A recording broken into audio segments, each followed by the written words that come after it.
mars 1933, une jeune fille de 18 ans, Violette Nozière, tente d'empoisonner ses parents au somnifère et de se suicider par la même occasion. Depuis des années, l'adolescente s'est construit une double vie bien loin des standards de sa classe sociale modeste. Dans les bars, elle fréquente des amants qui ne sont ni de son âge, ni de sa classe, et n'hésite pas à mentir au monde entier pour exister. Amoureuse d'un étudiant fauché et crâneur, Jean Dabin, elle ne rêve que d'une chose, fuir avec lui et se libérer de la tutelle familiale. Je suis Camille Debreuil et je vous raconte aujourd'hui le crime oublié de Violette Nozière.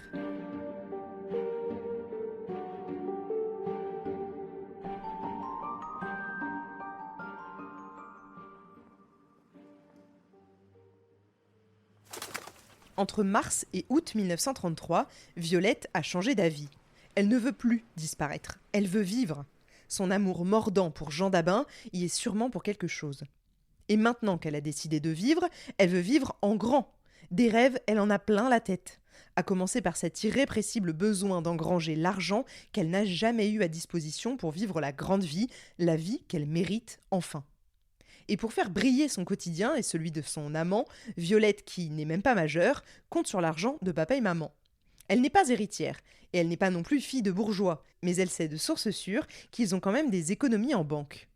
Alors, il n'y a qu'une solution qui s'offre à elle, récupérer ce qui lui revient de droit. Le 21 août 1933, son père est rentré depuis 4 jours de l'hôpital de la Pitié-Salpêtrière, où il était hospitalisé depuis 1 mois pour une mauvaise chute de train. Baptiste est rentré, mais affaibli et toujours arrêté, il ne travaille pas.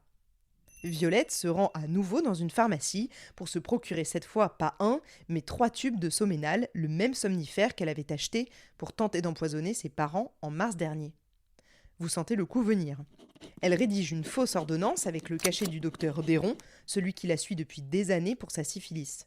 Elle réduit les comprimés en poudre et les insère dans des sachets individuels de tisane. Sur un 3e sachet, elle dessine une petite croix. Celui-ci est inoffensif. Je vous l'ai dit, Violette maintenant, elle veut vivre. Et elle prépare son coup pour le soir. Dans l'après-midi, les parents découvrent que leurs portefeuilles sont vides et soupçonneux, ils se lancent dans une fouille des affaires de leur fille. Ils n'y retrouvent pas l'argent, mais une lettre enflammée de Jean Dabin qu'ils brandissent sous le nez de Violette lorsqu'elle rentre.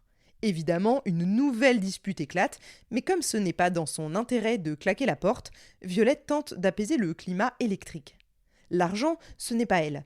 La lettre, oui, elle a une aventure avec un étudiant en droit, de la bonne société. Ça passe. Le soir après le dîner, Violette prépare des tisanes et elle boit le contenu du sachet identifié par une petite croix, celui qui ne contient pas de Soménal. Son père, sans méfiance, avale la totalité du poison. Mais sa mère, en raison du goût amer, jette la moitié de la tasse. C'est ce qui lui sauvera la vie. Baptiste s'effondre sur le lit de Violette, Germaine tombe à son tour et se blesse à la tête en heurtant le montant de son lit. Violette termine sa tisane, vole l'argent qui se trouve sur sa mère et prend la paye de son père, en tout 3000 francs. Elle quitte l'appartement pour y revenir seulement 2 jours plus tard. De retour, elle ouvre le gaz afin de faire croire que ses parents ont tenté de se suicider et elle alerte ses voisins, les Mailleuls, comme au mois de mars. Alertés, les pompiers arrivent, suivis de la police. Baptiste Nozière est retrouvé mort. Dans leur chambre conjugale, son épouse inconsciente respire encore et elle est transportée d'urgence à l'hôpital Saint-Antoine.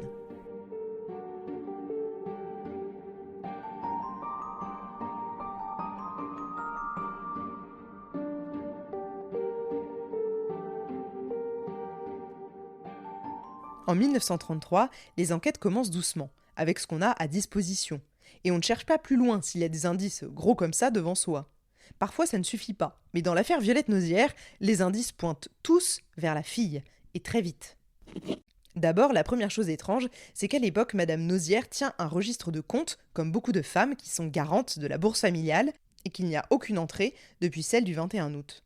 Étrange quand on sait que d'habitude, les dépenses sont notées dans le carnet tous les jours sans exception par cette femme minutieuse. Ensuite, Violette s'en serait sortie et aurait appelé les voisins de palier pour sauver ses parents, en vain. Sauf que les premiers policiers dépêchés sur place repèrent également que le compteur de gaz ne peut pas mentir, lui, et que la quantité échappée était insuffisante pour asphyxier le couple. Plein de soupçons, le commissaire Jedet décide d'emmener Violette à l'hôpital Saint-Antoine dans l'intention de la confronter à sa mère qui commence à peine à sortir du coma. Le policier va d'abord s'enquérir de l'état de santé de Germaine Nozière et lui explique vouloir lui poser quelques questions. Il demande donc à Violette de l'attendre dans le petit bureau de la surveillante, attenant à la salle où se trouve sa mère. Selon le médecin, Germaine n'est pas en état de répondre aux questions du policier, mais le commissaire insiste. Il revient chercher Violette, persuadé que cette confrontation est la seule voie vers la vérité. Mais Violette Nozière n'est plus dans le box de la surveillante, elle s'est enfuie après avoir compris que sa mère, en se réveillant, allait la dénoncer. Cette fuite est considérée comme un aveu de culpabilité. Le lendemain, Germaine Nozière, dont l'état s'améliore, peut enfin parler et donne sa version des faits. De suite, Violette est inculpée pour homicide volontaire et fait l'objet d'un mandat d'arrêt. Pour l'heure, elle est introuvable et la presse s'est emparée de cette affaire brûlante. Un parricide par une gamine de 18 ans, c'est assez exceptionnel et dans la lourdeur du mois d'août, ce fait divers détonne. Les témoins se multiplient aux portes des différents commissariats parisiens, mais aucun ne mène à Violette. Au fil des jours, on la voit tantôt dans un café, tantôt noyée dans la Seine. La presse se déchaîne et titre « Le monstre en jupon, traqué par la police ». Sa cavale dans Paris durera une semaine. Le 28 août 1933, Violette Nozière est dénoncée par un gamin de bonne famille et le commissaire de la brigade criminelle qui dirige maintenant l'enquête, le célèbre Marcel Guillaume, l'arrête au cœur du 7e arrondissement.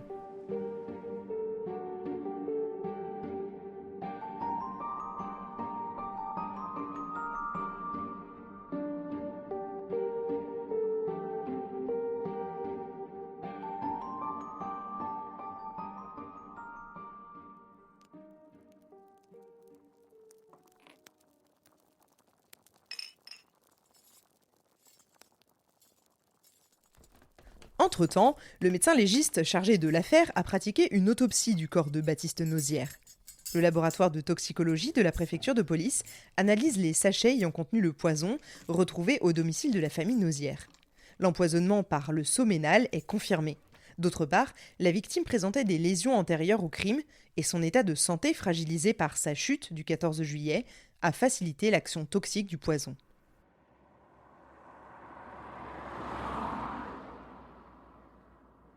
Le 28 août, le jour de son arrestation, le commissaire Marcel Guillaume emmène directement Violette au 36 quai des Orfèvres pour un rendez-vous en tête-à-tête avec le juge d'instruction.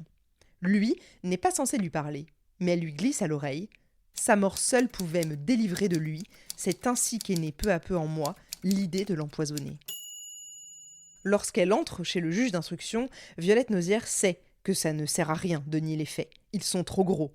Posés là devant elle, dans des dossiers, l'évidence de sa culpabilité. Alors, elle prend le parti inverse et elle avoue. Mais elle avoue tout. J'ai récupéré l'intégralité de ses aveux et je vous les cite. « Si j'ai agi ainsi vis-à-vis de mes parents, c'est que depuis 6 ans, mon père abusait de moi.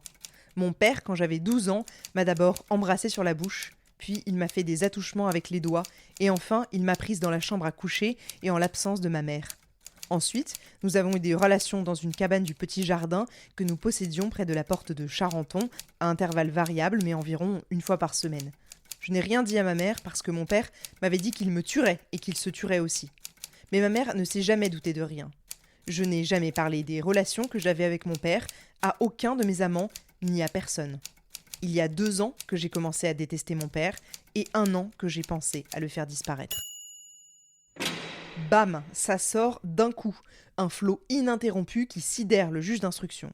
Jusque-là, les faits étaient déjà exceptionnels, une enfant de 18 ans qui tue son père. Mais là, qu'il se mue en inceste secret, ça devient tout autre chose. Non, ce n'est pas possible, on ne peut pas y croire. Cette gamine dirait n'importe quoi pour s'en sortir, elle irait même jusqu'à calomnier son père décédé. C'est ça que se dit le juge. Et c'est aussi ça que se dit la moitié du pays quand les révélations de Violette Nozière sortent sur papier journal dans les heures qui suivent. Le 1er septembre, c'est cette fois le moment pour Violette de se confronter à sa mère pour de bon, alors qu'elle est toujours hospitalisée à l'hôpital Saint-Antoine. La mère ne fait que rejeter violemment sa fille en lui hurlant de se donner la mort maintenant qu'elle a tué son père, un si bon époux en plus. Malgré Violette qui implore son pardon, Germaine Nozière tend ses poings affaiblis à l'encontre de sa fille pour finalement lui répondre « Jamais, je ne te pardonnerai qu'après le jugement, quand tu seras morte. » La famille Nozière est bel et bien détruite. Alors, est-ce que c'est vrai d'abord cette histoire d'inceste ? Eh bien, le commissaire Marcel Guillaume, qui entre nous croit Violette et son argument incestueux, décide d'investiguer les pistes que lui donne la jeune fille.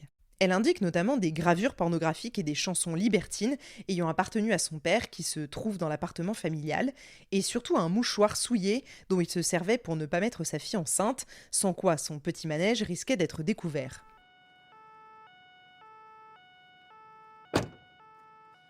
On perquisitionne chez les Nausières, rue de Madagascar, et on trouve les pièces à conviction qu'a mentionné Violette. Ce sont les seuls éléments qui viennent accréditer la thèse de l'inceste. Malgré ça, Violette est incarcérée dans le 11e arrondissement de Paris, à la prison de la Petite Roquette.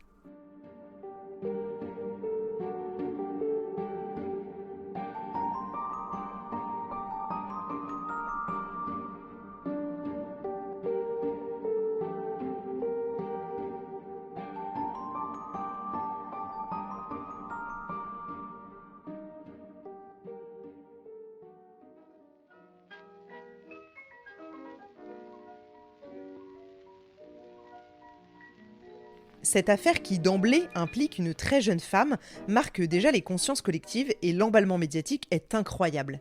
Les retombées sont également commerciales pour les médias, car ils ont bien compris l'impact émotionnel que ce drame pouvait avoir sur le public. Chacun choisit son camp. Certains journaux vont même innover pour être les premiers à récolter les fruits de ce fait divers. Les reportages appuyés par de multiples photographies, tels le déroulement d'un film avec des titres chocs, interpellent et immergent le lecteur dans l'action qui participe ainsi indirectement à l'enquête. Le lecteur devient acteur et ça, c'est vraiment nouveau. Il n'y a pas que les médias qui se divisent autour de l'affaire Violette Nausière. Il y a aussi l'opinion publique. Le peuple, les gens, ne sont pas d'accord avec l'acte odieux de l'adolescente. Mais certains entendent et croient la thèse d'incestueuse, veulent défendre cette gosse abusée et surtout la sauver d'une mort certaine. Il faut comprendre qu'en 1933, les accusations de Violette Nausière remettent en cause l'institution familiale elle-même, sur laquelle repose l'autorité du père et avec elle tout le système patriarcal. Violette Nausière tue l'image du père, la mémoire d'un mort qui incarne, en tant qu'homme et en tant que chef de famille, la pierre angulaire de la société de l'époque. La presse évite les termes inceste ou viol, qui relèvent de l'interdit culturel et pèsent sur le langage, mais par des moyens détournés, c'est bien de ça dont il s'agit. Quelque part, cette affaire permet aussi de libérer la parole des victimes d'inceste, même si les voix restent presque inaudibles. C'est bien trop tôt dans l'histoire. Et comme une équation qui fonctionne toujours, affaire extraordinaire plus médias plus opinion publique divisée égale récupération politique. Et cette somme n'a pas d'époque. La droite fustige en Violette une jeunesse d'après-guerre dévoyée, fait appel à l'ordre moral et au retour des valeurs. Mais la droite pointe surtout du doigt les défenseurs immigrés de Violette en mettant clairement en avant que leur origine est la preuve que leur parole n'a aucun crédit. Ces propos dans la presse à caractère xénophobe se situent dans un contexte particulier, celui de la montée du fascisme. Les ligues d'extrême droite souhaitent alors prendre le pouvoir comme en Allemagne et en Italie. D'ailleurs, quelques mois plus tard, les événements se précipiteront lors de violentes émeutes en février 1934.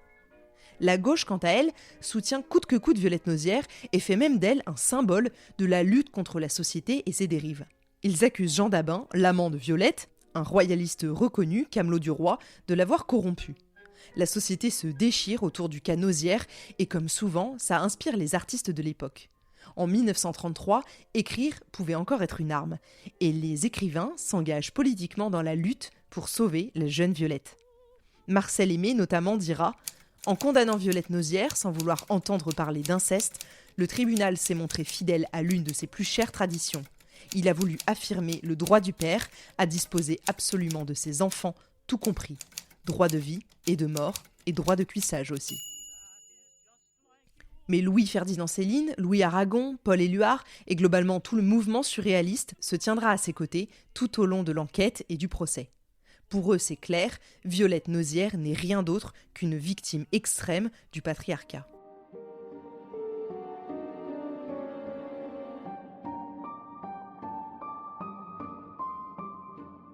En En décembre 1933, le juge Edmond Lanoir termine son enquête et le 5 février 1934, la chambre d'accusation de la Cour d'appel de Paris renvoie Violette Nozière devant la cour d'assises de la Seine. Toujours incarcérée à la prison de la Petite Roquette à Paris, elle attendra octobre 1934 pour qu'ait lieu son procès. Alors que cette affaire a pris en France une ampleur démesurée et qu'elle est encore sur toutes les lèvres, son procès sera expéditif et ne durera que 3 jours. C'est ce que je vous raconterai la semaine prochaine dans le 3e et dernier épisode de cette saison 9 de Crimes oubliés, consacré à l'affaire Violette Nozière.